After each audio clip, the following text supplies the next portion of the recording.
소식 교독으로 봉독합니다. 여호와께서 이와 같이 말씀하시되 하늘은 나의 보좌요 땅은 나의 발판이니 너희가 나를 위하여 무슨 집을 지으랴 내가 안식할 처소가 어디랴.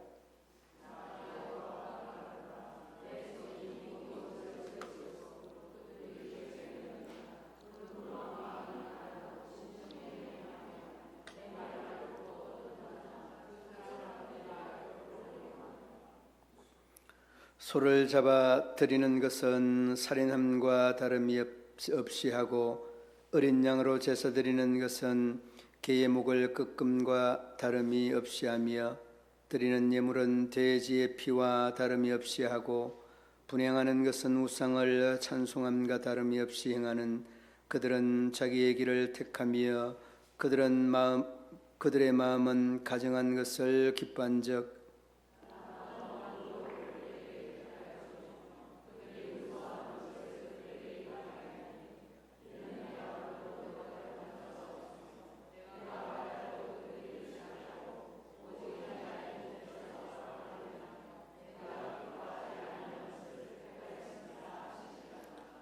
여호와의 말씀으로 말미암아 뜨는 자들아 그의 말씀을 들을지어다. 이르시되 너희 형제가 너희를 미워하며 내 이름으로 말미암아 너희를 쫓아내며 이르기를 여호와께서는 영광을 나타내사 너희 기쁨을 우리에게 보이시기를 원하노라 하였으나 그들은 수치를 당하리라 하셨느니라.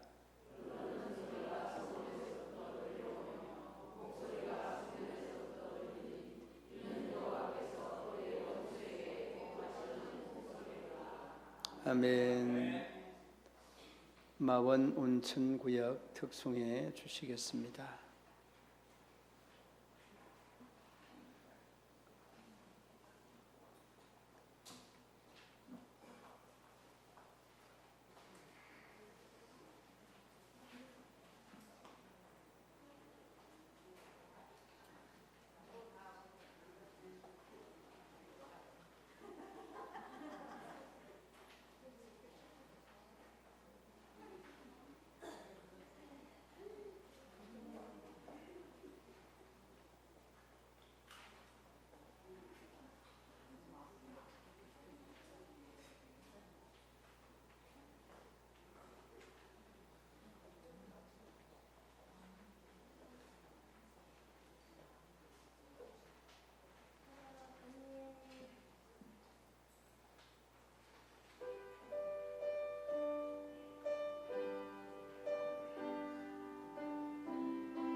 이사야는 구약 속에 있는 복음서다 이런 말이 있습니다.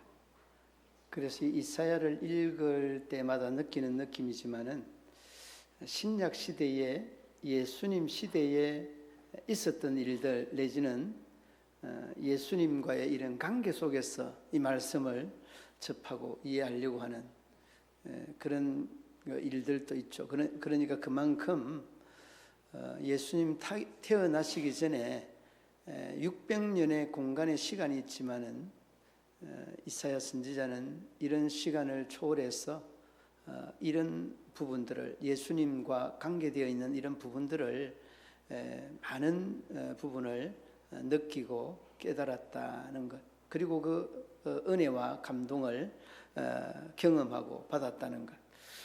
오늘 말씀에서도 이 하나님께서 민족을 심판할 것들에 대한 이 과정 속에서 하나님의 도움을 받고 은혜를 받는 사람들이 어떤 사람들인가. 심판은 불행한 거지만은 그러나 그 심판을 또 벗어나서는 하나님의 은혜와 은총과 축복이 또 가득하다는 것을 우리가 또 생각해 볼 수가 있죠. 오늘 그 말씀의 1절, 2절 말씀에 보면 1절, 2절 말씀에 보면 하나님이 어떤 사람들을 도우는가, 하나님이 어떤 사람을 도우는지에 대해서 언급을 하고 있는데 1절 말씀 먼저 한번 우리 읽어봅니다. 여호와께서 이와 같이 말씀하시되 하늘은 내 보좌요 땅은 나의 발등상이니 너희가 나를 위하여 무슨 집을 지으랴 내가 안식할 처소가 어디랴. 2절 말씀 나 여호와가 말하노라 내 손이 이 모든 것을 지었으므로 그들이 생겼느니라. 무릇 마음이 가난하고 심령에 통회하며 내 말을 듣고 뜨는 자 그 사람은 내가 돌보려니와. 아멘. 내가 돌보려니와 그 2절 마지막 부분에 말씀하고 있죠. 하나님이 돌보는 사람, 하나님의 도움을 받는 사람, 바로 이 말씀이 제목이기도 합니다마는 여러분이 어떤 이러한 상태에 있는지를 한번 돌아볼 수 있기를 바랍니다. 1절 말씀은 하나님의 이 주권과 하나님의 권세를 하나님 스스로가 말씀하고 있죠. 하늘은 뭐라고 합니까? 보좌, 땅은 내 발판이다. 그러니까 보좌와 발판 언급을 하시면서 그를 언급을 하면서 나를 위하여 무슨 집을 지으랴 내가 안식할 처소가 어디냐 이렇게 물어보고 있죠. 그러니까 이 모든 것들이 다 하나님의 주권 안에 지어졌고 또 통제되고 운행되고 이루어져 있는데 내가 거할 집은 없다는 그런 말이기도 합니다. 내 집을 어디에다가 지을 수 있느냐라고 이렇게 말씀을 하고 있죠. 내가 다 만들어 놓은 이런 삼라만상에서 내가 거할 처소가 없다는 말이기도 하고 그러한 또 없는 곳을 지어서 내가 거할 처소가 어디냐라고 하는 이런 질문을 되물어보는 이런 모습을 봅니다. 그런데 여러분 2절로 넘어오면 그 2절 중간 부분에 이렇게 말합니다. 마음이 가난하고 심령에 애통하며 내 말을 듣고 뜨는 자 그 사람은 내가 돌보리라 라고 말합니다. 마음이 가난하다는 말, 여러분 이 내용을 읽으면서 어디 말씀이 생각납니까? 산상수훈의 마태복음 5장의 내용이 생각날 겁니다. 그러니까 심령이 가난한 자는 복이 있나니, 어떻게 가난한 자가 복이 있느냐라고 이야기를 하는데 아닙니다. 가난한 자가 복이 있는 겁니다. 오늘 또 여러분이 가난하고 라고 말하지 않습니까? 가난하고. 이 가난에 대한 특징이 뭔가 하면 뭔가를 굉장히 사모하게 됩니다. 가난하면 여러분 물질에 대한 이러한 갈급함이 어느 누구보다 그 강도가 세죠. 그리고 여러분, 가난하면 먹는 것을 제대로 먹지 못하지 않습니까? 여러분, 먹는 것 한 끼 굶어보고 두 끼 굶어보십시오. 그러면은 코가 굉장히 예민해집니다. 심리 밖에서 삼겹살 굽는 그 냄새가 아주 민감하게 이렇게 느껴집니다. 내가 배가 부르면 그런 냄새를 잘 맡을 수는 없는데 배가 고프면 굉장히 그리고 여러분, 또 이 라면 그 또 냄새는 얼마나 그렇게 사람의 심금을 울리는지 몰라요. 이런 현상들이 어떨 때 일어나느냐라고 하면 내 배가 비어 있을 때, 내 배가 가난해져 있을 때 이런 현상이 일어나는 겁니다. 배가 부르면요, 아무리 여러분 삼겹살 아니라 오겹살도, 라면 아니라 라면 그 할아버지 아버지도 이 냄새가요 맛있게 그 향기가 느껴지지 않습니다. 가난할 때, 배가 고플 때, 그런 갈급한 마음들이 있을 때에 하나님의 도움을 받는다라고 말합니다. 참 이 말씀이 복음서에 나오는 말씀과 같다라고 하는 의미와 내용이 같다는 생각이 들고, 그 다음에 심령에 통해한다는 이 말은 여러분 회개한다는 말이에요. 회개한다는 이라는 말인데 마음으로부터의 회개입니다. 우리가 오늘 살아가면서 이 회개하는데 말로만 하는 회개가 많이 있습니다. 그런 회개는 하나님의 도움을 받을 수가 없습니다. 회개하십시오. 회개하는 것이 하나님의 도움을 받을 수 있는 지름길입니다. 여러분, 천국에는 어떻게 갑니까? 믿음으로 갑니다. 그 말이 조금 설명이 필요합니다. 무슨 설명이 필요하는가 하면, 믿음을 가지고 있는 사람이 천국에 가는데 믿음이 있는 사람은 반드시 참회의 이 시간이 꼭 첨가가 되어 있습니다. 그러므로 여러분, 우리가 내가 죄인이라는 것은 하나님을 영접하고 난 다음에 제일 먼저 느껴지는 느낌입니다. 그러니까 여러분, 이 참회라는 것은 삭제되면은 복음이 복음되지 않습니다. 믿음이 믿음되지 않습니다. 그러므로 참회는 반드시 이 약방의 감초처럼 들어가야 되는 이러한 묘한 요소가 이 참회의 요소다. 그러므로 여러분, 믿음 바로 되기 위해서는 참회의 이러한 시간이 꼭 있어야 되고, 이런 시간이 꼭 있을 때에 하나님의 은혜, 하나님의 도움을 우리가 받을 수 있게 된다는 것을 어렵지 않게 볼 수 있습니다. 우리가 흔히 이야기하잖아요. 마음과 생각이 일치되는 사람이 있는가 하면, 이 마음과 생각이 불일치되는 사람 많잖아요. 그런데 여러분, 마음과 생각이 일치되는 사람들은요, 그 사람들은 굉장히 강력한 힘을 자신들로부터 제공을 받습니다. 왜? 마음과 생각이 일치하기 때문에 그 어떤 것들도 막아설 수 없는 겁니다. 생명을 걸고 그런 사람들은 그런 맡겨진 사명과 일들을 하게 된다는 것, 여러분 우리가 잘 알고 있지 않습니까? 여러분, 믿음이 바로 이 마음과 생각이 일치될 때에 그 믿음이 온전한 믿음, 그 믿음이 바른 믿음이다 말할 수 있는 겁니다. 우리는 말은 말대로 하고 행동은 행동대로 하고 믿음은 믿음대로 이렇게 살아가는 사람들이 적지 않습니다. 이러한 믿음을 우리가 흔히 바리새인적인 믿음이다라고 말하지 않습니까? 우리 자신들 스스로가 믿음이 부족해도 그래도 믿음의 안목은 있어서 다른 사람들의 믿음 생활을 하는 것 판단하고 평가하고 점수 매기는 거 잘합니다. 여러분, 이거 잘하는 것도 좋은데 그 리스트에 내가 들어가고 내가 그 체크리스트에 믿음에 대한 이런 점수가 바로 됐는지가 선행되어야 되는 부분들이에요.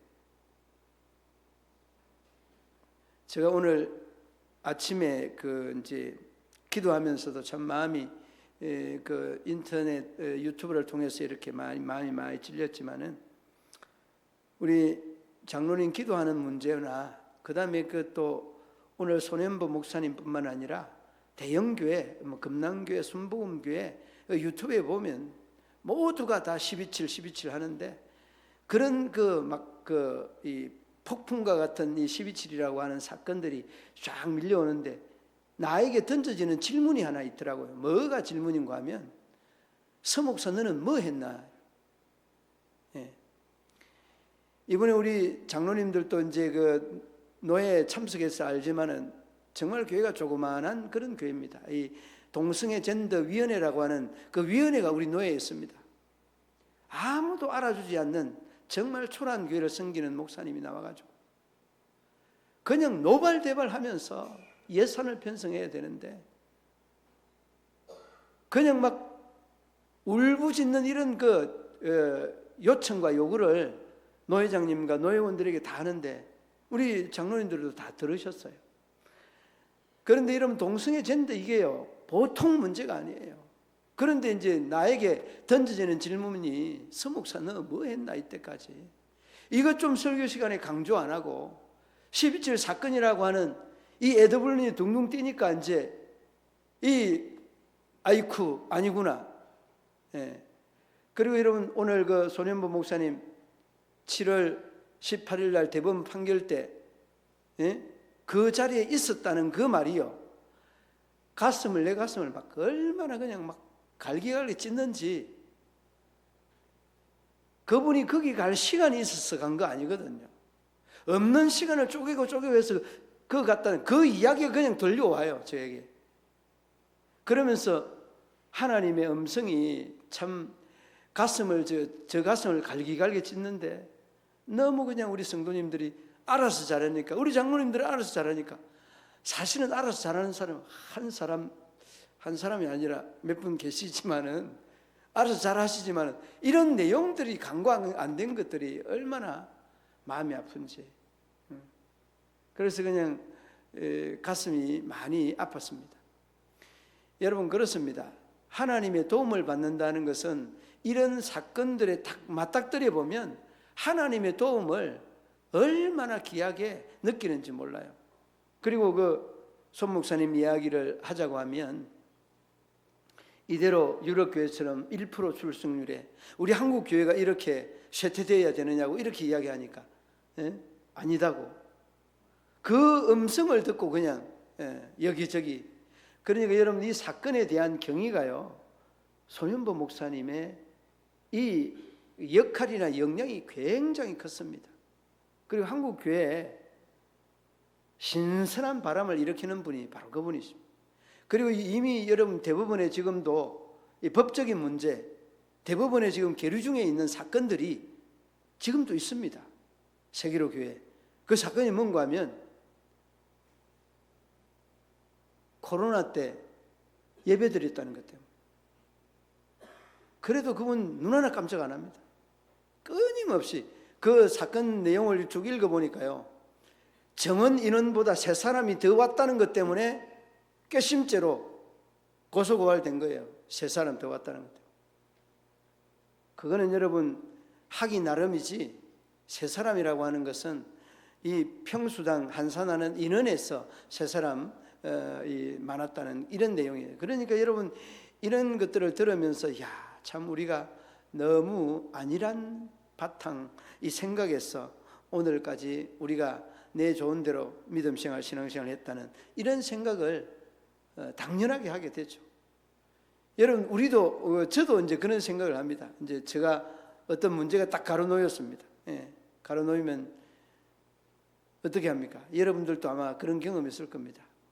내 뜻과 하나님의 뜻이 딱 맞아 떨어지면 이거는 하나님의 뜻이다라고 결정을 하고 순종을 하고 진행을 하잖아요. 사실은 여러분 순종이라고 하는 것보다 내 뜻과 하나님의 뜻이 맞으니까 그거 막 이제 가는 거죠. 그렇다면 이 말을 또 바꾸었어.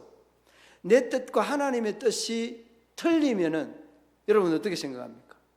내가 무릎 꿇고 항복하고 내가 손발 들고 포기를 합니까? 아니면 반대로 하나님의 뜻과 내 뜻이 틀리기 때문에 내 뜻대로 합니까? 어떤 것 같아요? 여러분 경험이 있네요. 여러분 뜻대로 하잖아요. 하나님의 뜻과 내 뜻이 안 맞으면은 내가 굴복하고 내가 두 손 두 발 들고 내가 포기하는 게 아니라 내 뜻대로 해버릴 때가 적지 않습니다. 이런 신앙의 상태를 우리는 많은 부분 경험을 합니다. 자기의 아집이나 자기의 고집이나 자기의 어떤 혈기나 이런 것들이 그냥 걸러지지 않냐고 그냥 발산이 되어지고, 그리고서 하나님의 뜻과는 무관하게 판단하고 생각하고 결정하여서 그렇게 살아가는 그런 사람들이 적지 않다는 거예요. 그러니까 여러분, 한국 교회에 이런 큰 문제를 주는 것도 한국 교회에 대한 믿음의 진단을 다시 하라고 하는 그런 의미입니다. 여러분, 마음이 가난하다는 것은 거기에는 이율배반적인 어떤 세상적인 것이나 쾌락적인 것이나 물질적인 것이나 명예적인 것이나 권력적인 것이나 이런 것들이 사실은 사라질 때만이 이 가난한 마음이 가능합니다. 이 심령으로 통회하는 마음도 이런 것들이 사라질 때 가능한 겁니다. 이런 것과 저런 것들을 함께 하면서 결코 둘 다 하나님의 뜻도 내 뜻도 이룰 수 없다는 것을 여러분의 마음속에 꼭 기억해야 됩니다. 마태복음 9장 17절 말씀에 보면 하나님께서 우리에게 감동적인 말씀을 주시는데, 나 여호와가 말하노라, 나의 손이 이 모든 것을 지어서 다 이루었느니라. 2절 말씀에 보면 다 이루었느니라고 하는 이 말씀이 하나님의 전지전능하심에 대한 그러한 말씀의 내용인데, 다 이루었느니라고 하는 이 말씀은 하나님에 대한 권세에 대한 이 내용을, 전지전능한 하나님에 대한 내용의 말씀을 말씀해 주고 있습니다. 그 마태복음 9장 그 17절 말씀에 보면 이 포도주가 물이 변하여서 포도주가 되는 이 놀라운 역사와 이적과 기적은 예수님의 솜씨, 예수님의 능력, 권세, 이런 것들을 우리가 생각할 수가 있는데, 우리의 어떤 안목이나 이런 생각은 새 포도주는 새 부대에 담으라고 하는 이러한 말씀처럼 이 새 포도주가 계속해서 왜 새 부대를 필요로 하는가 하면, 이 새 포도주는 가스가 굉장히 빵빵하게 부풀어 오르게 하는 겁니다. 그러니까 헌 부대는 팽창하는 것들이 다 끝났기 때문에 새 포도주를 헌 부대에 넣어지게 되면 터져버리게 되니까 다 못 쓰게 된다는 그런 의미입니다.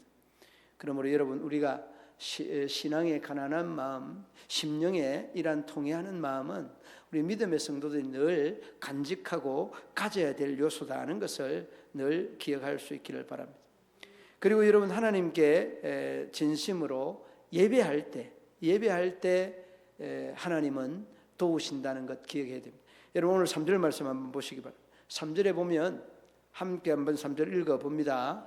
소를 잡아 드리는 것은 살인함과 다름이 없이 하고, 어린 양으로 제사 드리는 것은 개의 목을 끄끔과 다름이 없이 하며, 드리는 예물은 돼지의 피와 다름이 없이 하고, 불행하는 것은 우상을 찬송함과 다름이 없이 행하는 그들은 자기의 길을 택하여 그들의 마음은 가정한 것을 기뻐한즉. 아멘.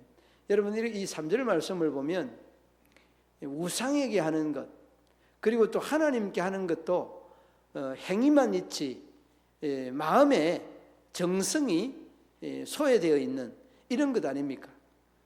그러니까 여러분, 우리가 이 예배 자리에 있어도 마음은 콩밭에 가 있을 수 있다는 것 늘 마음속에 기억해 주시기를 바랍니다. 여러분, 소를 잡아 드리는 것을 살인함에 비유하고 있고, 어린 양을 제사 드리는 것을 개의 목을 꺾는 것에 비유하고 있습니다.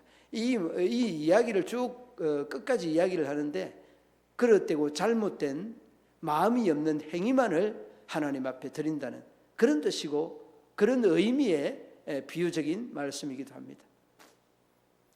여러분, 우리들도 이 로마 12장 말씀처럼 살아있는 예배, 영적인 예배가 산 예배, 살아있는 채로 드려지는 이런 예배가 예배다는 것, 그런 예배를 드릴 때에 하나님은 비로소 그들에게 도움을 주신다는 말씀입니다.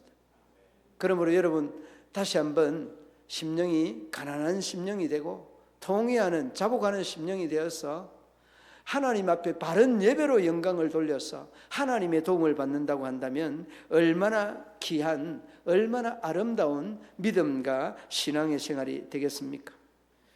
그렇습니다. 여러분, 하나님 앞에 드려지는 예배는 마음과 정성, 준비되어져 있는 이러한 신앙이 하나님께서 우리의 예배를 받으시는 예배다 하는 것을 기억해야 됩니다.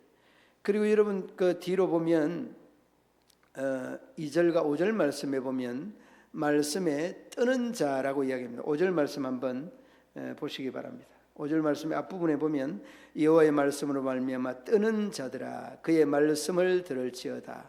여러분이 말씀을 듣고 뜬다는 것은 그 말씀의 의미가 내 가슴에 배부를 찌른다는 말이에요.